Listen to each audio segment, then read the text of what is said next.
वन्देऽहं श्रीगुरुः श्रीयुतपदकमलं श्रीगुरून् वैष्णवांश्च श्रीरूपं साग्रजातं सहगणरघुनाथान्वितं तं सजीवं साद्वैतं सावधूतं परिजनसहितं श्रीकृष्णचैतन्यदेवं श्रीराधाकृष्णपादान् सहगणललिता श्रीविशाखान्वितांश्च यस्य प्रसादात् भगवत्प्रसादो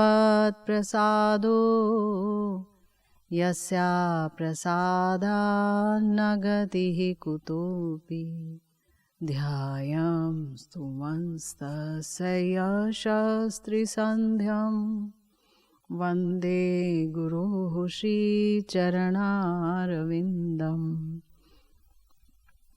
नमो महावदान्याय कृष्णप्रेमप्रदायते कृष्णाय कृष्णचैतन्य नाम्ने गौरत्विषे नमः।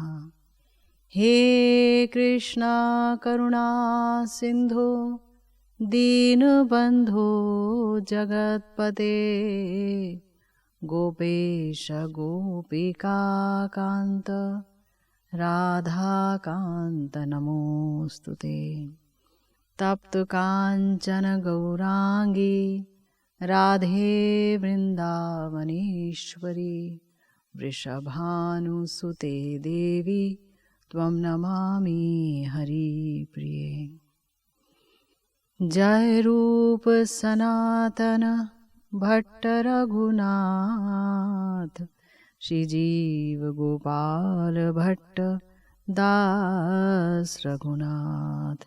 এই জয় গোসাইর করি চরণ বন্দন যাহা হইতে বিঘ্ন নাশ অভীষ্ট পূরণ।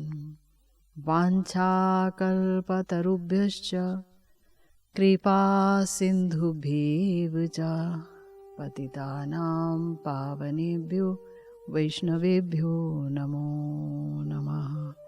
जय जय श्री राधे श्याम। हम लोग चर्चा कर रहे थे श्रीमन महाप्रभु के अवतार के रहस्य पर, गूढ़ता पर हम लोग चर्चा कर रहे थे। ब्रज लीला में गोविंद की 3 अधूरी वांछाओं के ऊपर, 3 अधूरी इच्छाएं, जहाँ पर गोविंद चाह रहे थे किशोरी जी के प्रेम का आस्वादन करना, उनके प्रेम की महिमा को जानना, उस प्रेम के द्वारा श्री कृष्ण के माधुर्य का वो जो आस्वादन करती हैं, श्री कृष्ण का वो माधुर्य भला कैसा है। और श्री कृष्ण के माधुर्य का आस्वादन करके स्वामिनी प्रेममयी श्री राधा ठाकुरानी को किस प्रकार का सुख मिलता है। ये 3 वांछाएं हैं जो ब्रजेंद्र नंदन श्री कृष्ण पूर्ण करना चाह रहे थे, लेकिन हो नहीं पाया, सफल नहीं हो पाए। इसलिए उन्होंने एक उपाय ढूंढ निकाला। उन्होंने सोचा कि क्यों ना मैं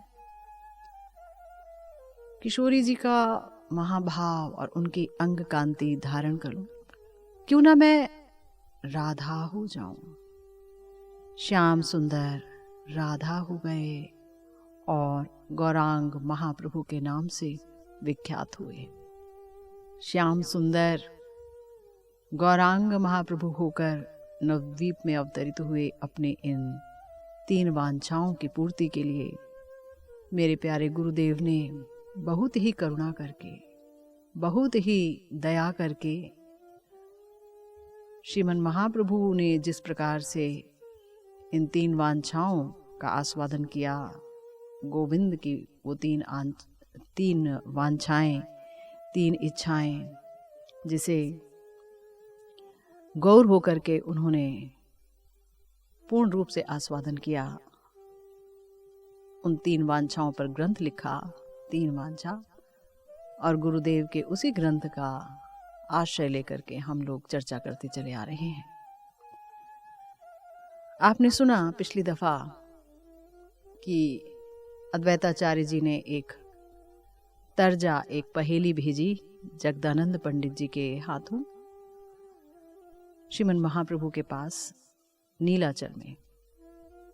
गंभीरानाथ श्री गौरांग महाप्रभु ने, श्री गौर किशोरी ने जब उस तर्जा को पढ़ा तो उन्होंने कहा कि अद्वैत आचार्य जी बड़े ही प्रबल आचार्य हैं, पूजक हैं, और जिस समय काम था उस समय जैसे देवताओं को विग्रह के रूप में घर में लाया जाता है, उसी प्रकार से मुझे इस जगत में ले आए, और अब काम निकल गया।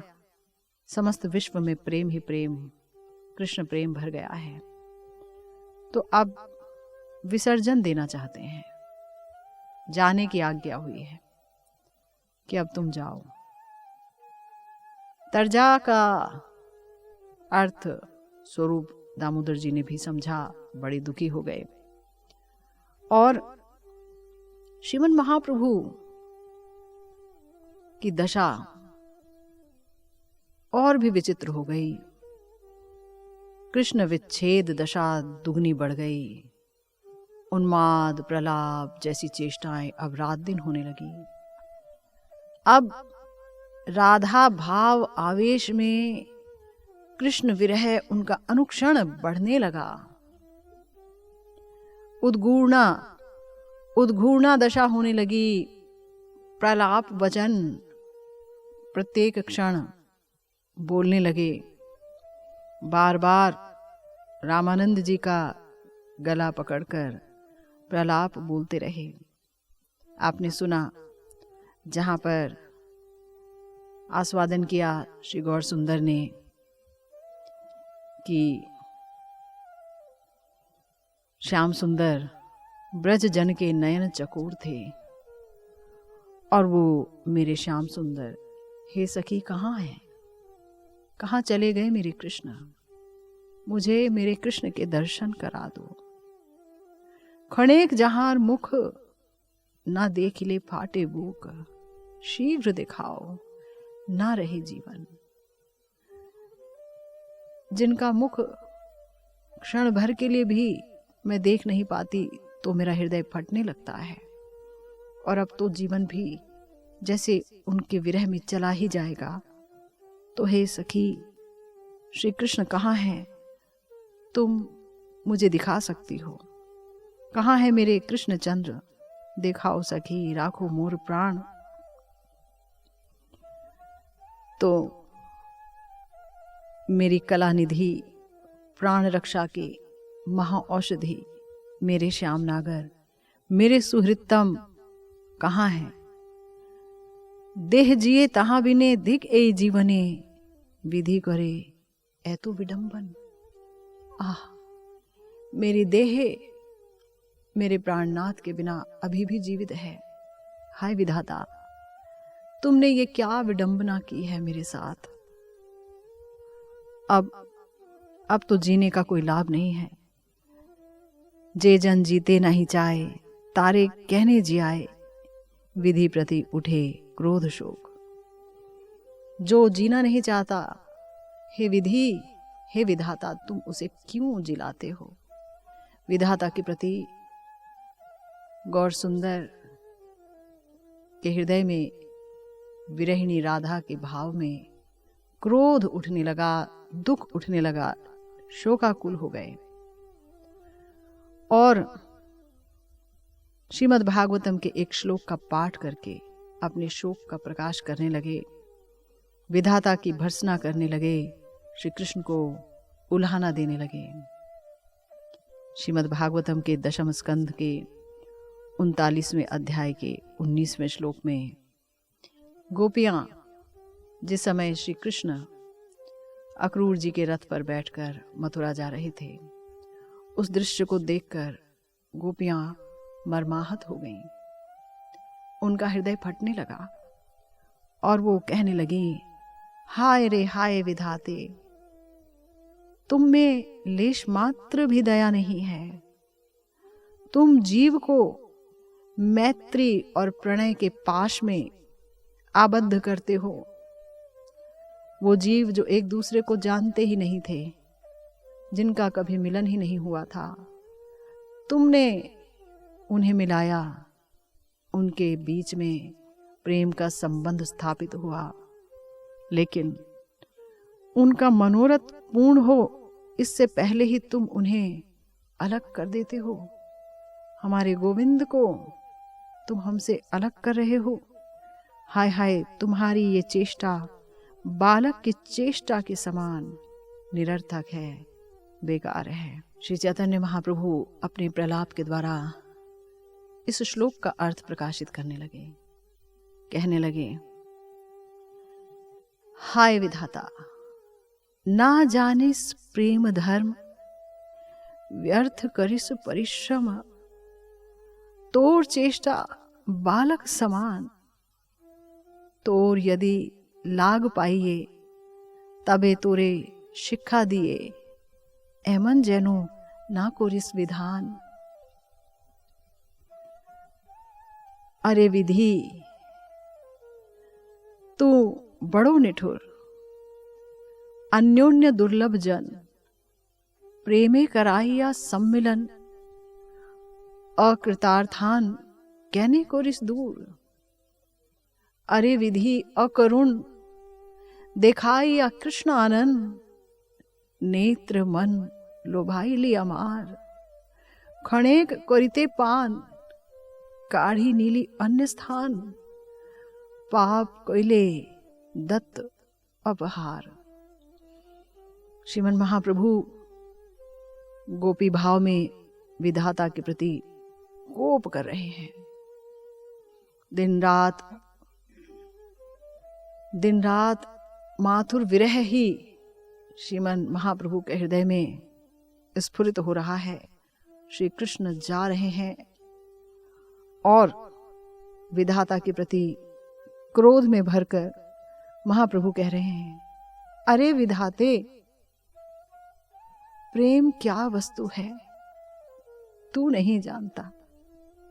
इसीलिए प्रेम के विषय में तेरे जितने कार्य हैं, सभी कार्य बालक की तरह, यानी बालक के कार्य की तरह निरर्थक हैं, बेकार हैं। दुख का विषय तो ये कि हम तुझे देख भी नहीं पाती। एक बार यदि मैं तुझे देख पाती तो तुझे ऐसी शिक्षा देती कि तू फिर ऐसा काम कभी नहीं करता।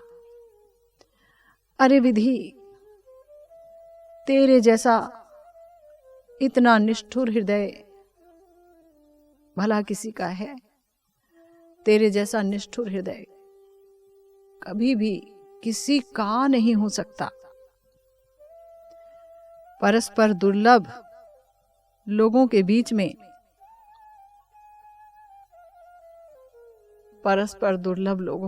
में तू प्रेम उत्पन्न करवाता है, फिर प्रेम से उनका मिलन कराकर मिलन आनंद का भोग हो इससे पहले ही तू उन्हें दूर दूर करके फेंक देता है। आह विधि, ये तो बहुत ही निष्ठुरता का कार्य है। अरे निष्ठुर विधाता, तू कृष्ण के मनोहर मुख कमल का दर्शन करा के तूने मेरे नयन और मन को लुब्ध किया। मेरा नयन, मेरा मन प्रलुब्ध हुआ, लेकिन उस मुख कमल का माधुर्य पान करने का समय ही नहीं मिला। पान करने जा ही रही थी कि तुमने उसको निकाल करके बाहर फेंक दिया, अन्य स्थान में तुम उसको ले गए। तुम मेरे जीवन में से उसको निकाल के ले गए। अहो, तूने दिए हुए उपहार को वापस ले लिया। दिए हुए उपहार को वापस लेना विधाता तुम जानते हो ना, पाप कहलाता है। तुमने पाप कर दिया।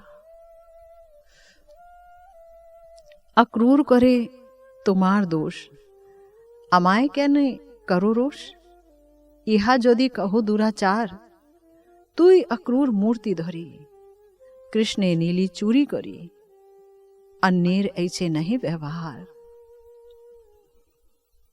अरे दुराचार विधि, महाप्रभु कह रहे हैं, राधा भाव में, गोपी भाव में जब श्री कृष्ण अक्रूर के रथ पर बैठकर मथुरा जा रहे हैं तो उनका हृदय इतने आघात में है कि कह रहे हैं, अरे दुराचार विधि, यदि तू ये कहे कि मैं नहीं, मैं कहां, अक्रूर तुम्हारे कृष्ण को मथुरा ले गया है, उसने तुम्हारा दोष किया है, तुम मेरे प्रति क्रोधित क्यों हो रही हो? इसका उत्तर देती हूं, सुन। मनुष्य, अरे मनुष्य कभी भी इतनी निष्ठुरता का कार्य नहीं कर सकता। मनुष्य कभी इतना निष्ठुर नहीं हो सकता। तू बहुत कठिन है, तेरा हृदय बड़ा ही निष्ठुर है, तू निर्मम है। तू ही, हा विधाता, तू ही अक्रूर का रूप धारण करके मेरे प्राणनाथ मेरे कृष्ण को मुझसे दूर ले गया। तूने मेरे कृष्ण को चोरी कर लिया।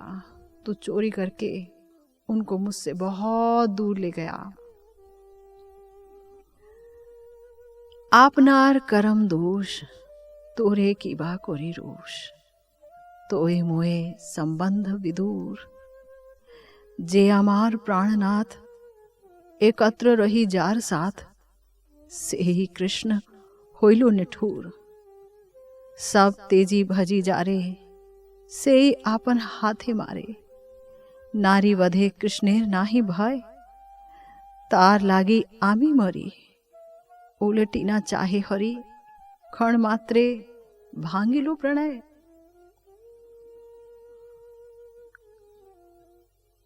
भावांतर हो गया। श्रीमन महाप्रभु के भाव की गति परिवर्तित हो गई। देखते ही देखते विधाता के ऊपर जो क्रोध था वो दूर हो गया। सोचने लगे, विधाता पर क्यों दोष लगा रही हूं, सब मेरे ही कर्म का फल है। विधाता, तुम्हारा कोई दोष नहीं है, क्योंकि तुम्हारे साथ मेरा संबंध बड़ा ही दूर का है। तुम्हारा और मेरा संबंध ही क्या है? मैं तुम्हारी लगती ही क्या हूं? तुम मेरे लगते ही क्या हो कि मैं तुम पर दोष लगाऊं? ना, हमारा संबंध ही क्या है? मेरे कर्म ही ऐसे थे कि कृष्ण मुझे त्याग करके चले गए। हाँ, जो कृष्ण मेरे प्राणनाथ, जिनके साथ मैं सदा विहार किया करती थी, वो मेरे प्रति इतने निष्ठुर हो गए कि मुझे त्याग करके चले गए। ये सब मेरे नसीब का, मेरे भाग्य का दोष है। भाग्य के सिवा ये किसी का दोष नहीं है। तुम्हें, हे विधाते, मैं दोष नहीं दे सकती। कृष्ण के लिए मैंने निज जन, अपने बंधु बांधव, यश, लोक लज्जा, यहाँ तक कि पातिव्रत्य धर्म को भी त्याग कर दिया था। सब त्याग करके मैंने उस निष्ठुर कृष्ण का भजन किया। उसने अपने हाथ से ही मुझे मारकर फेंक दिया है। नारी वध का उसे तनिक भी भय नहीं। आश्चर्य है। अरे, जिसके लिए मैं अपने प्राणों का त्याग करने के लिए प्रस्तुत हूं, वो इतना बड़ा निष्ठुर निकला। मेरी तरफ एक बार भी उसने देखा नहीं और वो मुझे छोड़कर चला गया। एक बार नहीं देखा, फिर के उलट करके एक बार भी मुझ पर दृष्टिपात नहीं किया और मुझे छोड़कर चला गया। हाय हाय, इतने दिनों के प्रेम को अनायास ही तोड़कर फेंक दिया। हाय, मथुरा जाते समय उसके मन में एक बार भी मेरी याद नहीं आई। एक बार भी मथुरा जाते समय उसके हृदय में कोई दुविधा नहीं उत्पन्न हुई। हाय रे हाय, कृष्ण तुम निष्ठुर हो।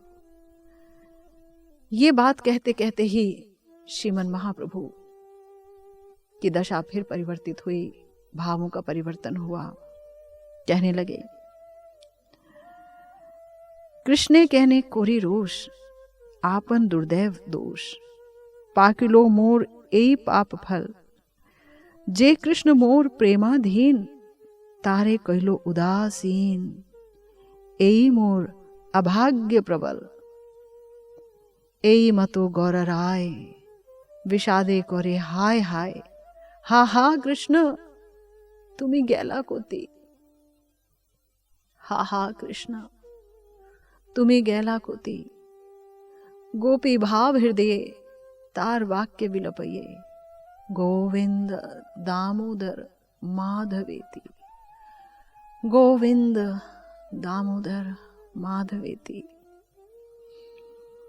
श्रीमन महाप्रभु की भाव की गति परिवर्तित हुई और वो कहने लगे, नाना, श्याम सुंदर का तो कोई दोष नहीं, वो तो सर्व गुण निधि है। उनमें भला कोई दोष रह सकता है क्या? ना, उनमें कोई दोष नहीं। ये सब तो मेरा ही दुर्दैव है। मेरे ही पाप कर्म फलित हो गए। जो कृष्ण मेरे प्रेम के अधीन था, हाय, मेरे कर्म फल के कारण वो मुझसे उदासीन हो गया।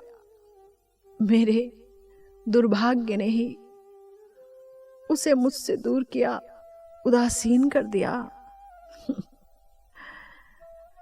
कृष्ण, तुम्हारा कोई दोष नहीं। ये तो मेरे दुर्भाग्य का फल है कि तुम इतने दूर हो गए। विरही श्रीमन महाप्रभु ने ये बात कही और वो हाहाकार करने लगे। हाँ कृष्ण, तुम कहाँ हो? कहाँ चले गए मुझे छोड़कर? तुम कहाँ चले गए? ये बोलकर वो विलाप करने लगे। कृष्ण जब मथुरा चले गए तब गोपियों की जो स्थिति हुई, प्रभु के चित्त में उसी भाव का उदय हुआ। इसके बाद किसी तरह हृदय में धैर्य बांधकर वो गान करने लगे श्री कृष्ण का नाम, गोविंद दामोदर माधव, गोविंद दामोदर माधव। गान करते करते किसी तरह मन को अपने काबू में किया।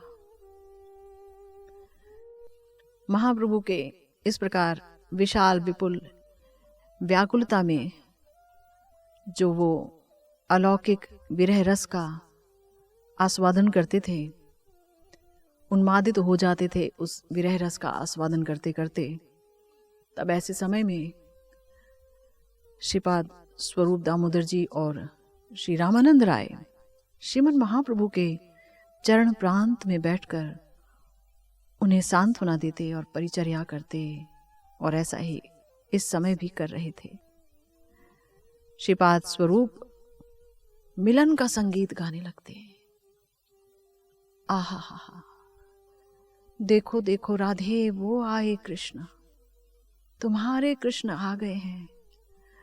आहा हा हा, कैसे मुस्कुरा रहे हैं तुम्हारी तरफ देखकर।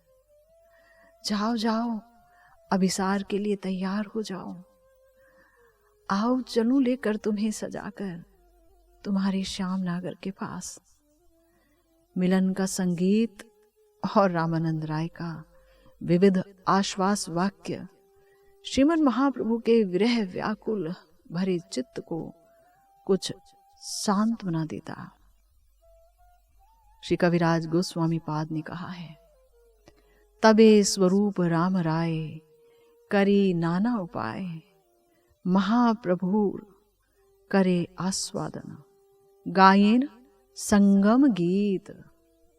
मिलन का गीत गायन करते। प्रभुर फिराइलो चित्त, प्रभु का चित्त जिस राज्य में चला गया वहां से लाना बहुत मुश्किल है।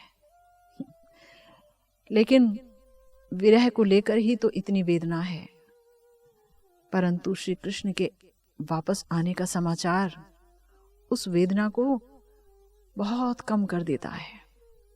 महाप्रभु की स्थिति बेहतर हो गई। प्रभुर किछु स्थिर हुइलो मन, महाप्रभु का मन थोड़ा स्थिर हुआ। लेकिन प्रलाप का झंकार थमा नहीं। कुछ ना कुछ बोलते रहे, बोलते ही चले गए, क्योंकि ये विरह का बाड़वा नल है।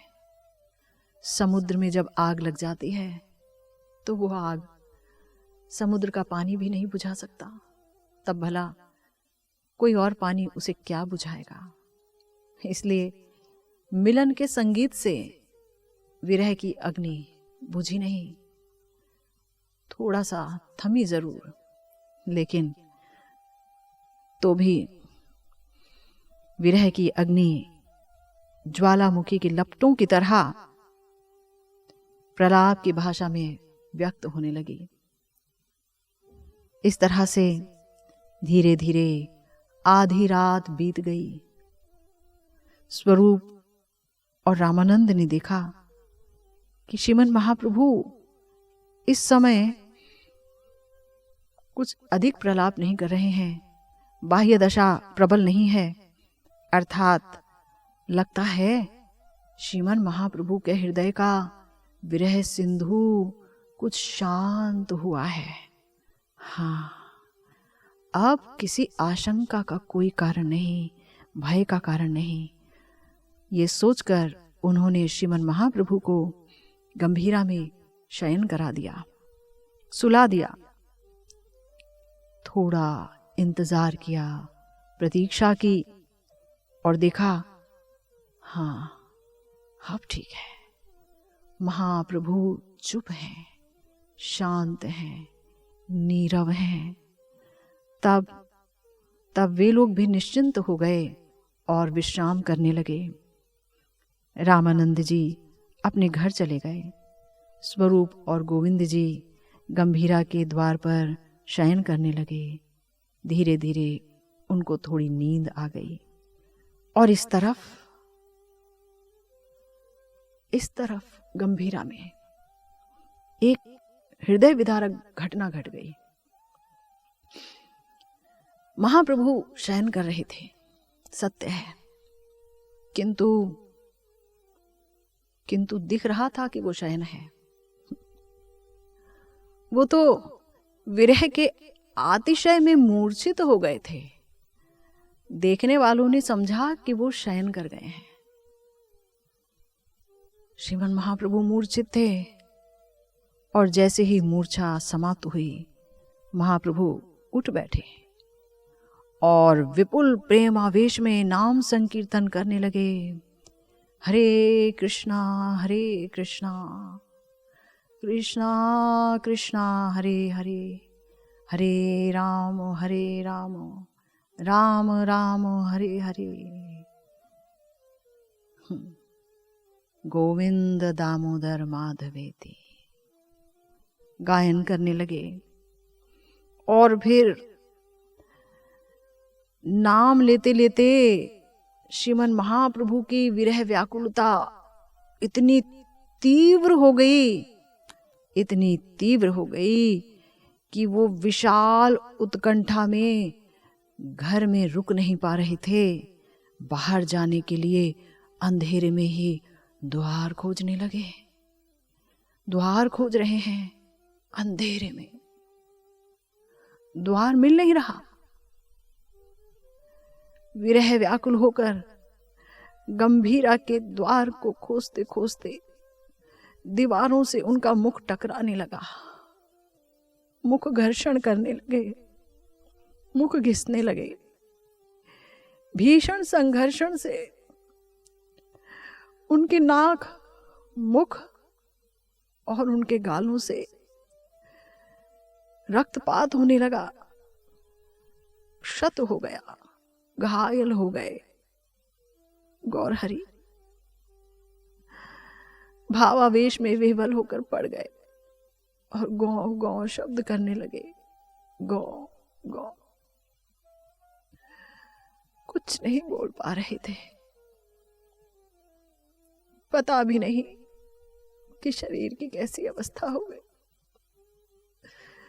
सिर्फ और सिर्फ विरह की व्याकुलता में एकदम मूर्छित जैसे हो रहे थे। चेतना थी कि नहीं, कुछ ज्ञान नहीं था महाप्रभु को कि वो कहाँ है। इस शब्द को सुनकर स्वरूप जी जाग गए और दीपक जलाकर गंभीरा में उन्होंने प्रवेश किया। महाप्रभु की दशा देखी तो हाहाकार करने लगे कि ये क्या, ऐसा तो आपको कभी नहीं देखा, ये क्या हो गया। महाप्रभु के नाक से, मुख से और कपोल से झरझर करके रक्त की धारा पड़ने लगी। सब घायल थे, सब कुछ क्षत विक्षत हो गया। महाप्रभु की ये दशा देखकर इनका हृदय फट गया। प्रभु को शैया तक लाए, स्थिर किया। स्वरूप ने प्रभु से कहा, प्रभु ये तुमने क्या किया, ये क्या किया प्रभु। प्रभु ने कहा, क्या करता, उद्वेग से घर में स्थिर नहीं रह पा रहा था, बाहर जाने का रास्ता खोज रहा था। द्वार खोजता रहा सारी रात, द्वार मुझे मिला नहीं। दीवार से मेरा मुख टकराता रहा, क्षत विक्षत हो गया और रक्त गिरने लगा। चैतन्य चरितामृत में हमारे प्यारे श्री कविराज गोस्वामी जी ने इस लीला को बहुत सुंदर तरीके से वर्णन किया है। इस लीला का एई मतो विलपिते अर्धरात्रि गैलो, गंभीरा ते स्वरूप गोसाई प्रभु के शुआइलो। प्रभु के शुआइया रामानंद गैला घरे, स्वरूप गोविंद शुइलो गंभीरा द्वारे। प्रेमावेशे महाप्रभुर गर गर मन, नाम संकीर्तन करे बोसी करे जागरण। विरहे व्याकुल प्रभुर उद्वेग उठिला, गंभीरार भित्ते मुख घोषिते लागिला।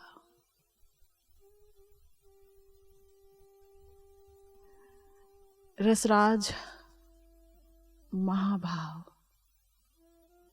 राधा कृष्ण एकात्म, विचित्र अवस्था मादनाख्य महाभाव का विग्रह है।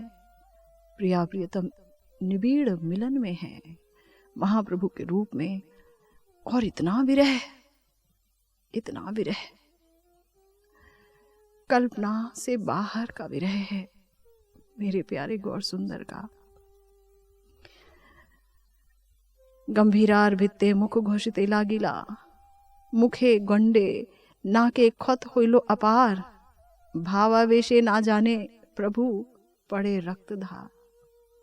महाप्रभु को पता ही नहीं चला कब वो घायल हो गए, कब सब जगह रक्त ही रक्त पड़ने लगा। सर्वरात्रि को रे भावे मुख संघर्ष,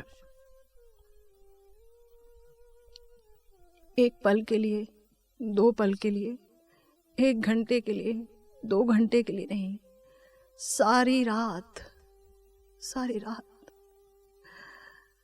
कृष्ण विरह में उन्मादिनी श्री राधिका का भाव लेकर महाप्रभु दीवारों पर अपना मुख घिसते रहे। सारी रात विरह वेदना से छटपट करते रहे। गौ गौ शब्द गोरे स्वरूप सुन लो तो खो, कब अचेत होकर गिर गए, कब उनके मुख से गौ गौ शब्द निकलने लगा, कुछ पता ही नहीं चला। स्वरूप जी सो रहे थे, लेकिन सोते सोते भी भयभीत थे, और उनका भय सच हो गया। महाप्रभु के मुख की वाणी उनके कानों में गई। दीप ज्वाली घोरे गेला, देखी प्रभुर मुख, स्वरूप गोविंद दोहार होइलो महादुख, महादुख। स्वरूप जी के तो सर्वस्व महाप्रभु ही तो थे, अभिन्न कलेवर, अभिन्न कलेवर। महाप्रभु के हृदय को स्वरूप जी से ज्यादा भला कौन जान सकता है? कोई नहीं। दुख नहीं, महादुख होगा ही, महादुख हुआ भी। प्रभु के शैया ते आनी सुस्थिर कोरिलो, कहा कोइले यही तुम्ही, कहा कोइले यही तुम्ही। स्वरूप पूछिलो, ये तुमने क्या किया? ये क्या था? क्यों किया? प्रभु कहे, उद्वेगे घरे ना पारी रोहिते, मैं उद्वेग में घर में नहीं रह सकता, इसलिए द्वार चाही बोली शीघ्र बाहर होते। जल्दी बाहर निकलना चाहता था, द्वार खोल दूं और मैं निकल जाऊं, द्वार ना ही पाई, मुख लाके चारी भीते। छोटा सा कक्ष गंभीरा का, छोटा सा। सारी रात उस छोटे से कक्ष में महाप्रभु को दरवाजा ही नहीं मिला। सारी रात उस द्वार को खोजते खोजते दीवारों से मुख टकरा टकरा कर वो घायल होते रहे।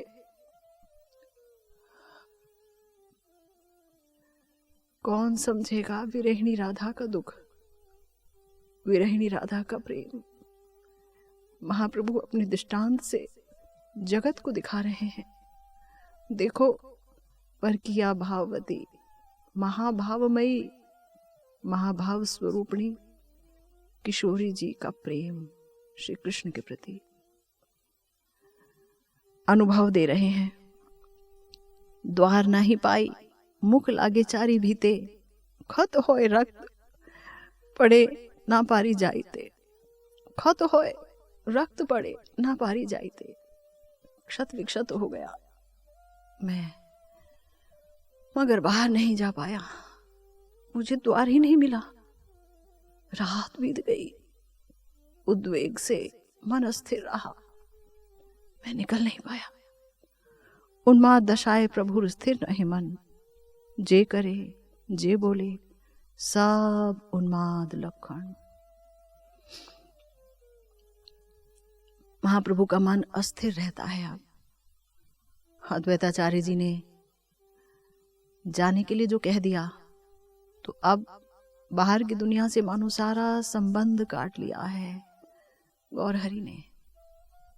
अब सिर्फ और सिर्फ कृष्ण आस्वादन करना चाहते हैं, निज नाम का, निज रूप का, निज लीला, निज प्रेम, निज माधुर्य, निज गंध, निज शब्द, निज रूप, निज स्पर्श। आस्वादन की यही वस्तुएं हैं। महाप्रभु तृषित हैं, तृषित, निज माधुर्य के आस्वादन के लिए तृषित हैं। और विरह में सर्वोच्च आस्वादन कर रहे हैं, और ये दिखा रहे हैं सबको कि मिलन से अधिक आस्वादन विरह में है, जहां मन स्थिर नहीं रह सकता, कृष्णमय हो जाता है मन, कृष्णमय। इस लीला के प्रत्यक्ष दृष्टा हैं हमारे राधा कुंड के ऋषि, हमारे प्यारे श्रील रघुनाथ दास गोस्वामी पाद, जिनका संग पाकर के श्री कृष्णदास कविराज जी ने श्री चैतन्य चरितामृत लिखी। श्री रघुनाथ दास गोस्वामी जी अपने श्री गौरांग स्तव कल्पतरु में इस लीला का वर्णन कर रहे हैं। उन्होंने ये लीला देखी है। वे कह रहे हैं, स्वकीयस्य प्राणार्बुद सदृश गोष्ठस्य विरहात् प्रलापानुन्मादात् सततमति कुर्वन् विकलधीः ददति भित्तौ शश्वद वदन विधु घर्षेण रुधिरम क्षतोत्थम गौरांगो हृदय उदयन माम मदयति। कह रहे हैं, जो अपने कोटि कोटि प्राणों से भी प्रिय श्री वृंदावन के विरह में उन्मत्त होकर सर्वदा अतिशय प्रलाप कर रहे हैं और करते रहते हैं, और उन्माद जनित विकल बुद्धि वशतः, व्याकुल बुद्धि की वजह से भित्ति से मुख घिसते हैं, और मुख घिसने से जिनके घाव हो जाते हैं और उससे निरंतर रक्त धारा बहती रहती है, ऐसे गौरांग देव मेरे हृदय में उदित होकर के मुझे प्रमत्त कर रहे हैं। आप चाहें श्री रूप जी की वाणी को पढ़ लीजिए, या श्री रघुनाथ दास गोस्वामी जी को उनकी वाणी को पढ़ लीजिए, या कविराज जी की वाणी का आश्रय ले लीजिए। हमारे नित्य सिद्ध परिकरों ने यही दिखाया है कि मेरे गौरांग महाप्रभु, हमारे गौरांग महाप्रभु श्याम सुंदर हैं, जो राधा हो गए हैं, विरहिणी राधा। वो अब कृष्ण नहीं रहे। आपने इतना कुछ सुना, कहां से लगता है कि वो कृष्ण है, और वो गोपी नहीं है, वो मंजरी नहीं है, वो राधा नहीं है? कहां से लगता है? या प्रेमी बना लूं, या मैं उनकी प्रेमिका हो जाऊं? लगता है क्या? या लगता है कि रोती हुई किशोरी जी को सांत्वना देने के लिए उनकी दासी अनुदासी होकर उनके पास पहुंच जाऊं और विविध वाणी से, वाक्यों से उनके हृदय को सांत्वना दूं? भाव तो यही उठने चाहिए, और यही उठते भी हैं। अगर महाप्रभु के अवतार के इस मुख्य कारण को ना जाना जाए, तो फिर महाप्रभु की उपासना नहीं हो पाएगी ठीक ठीक से।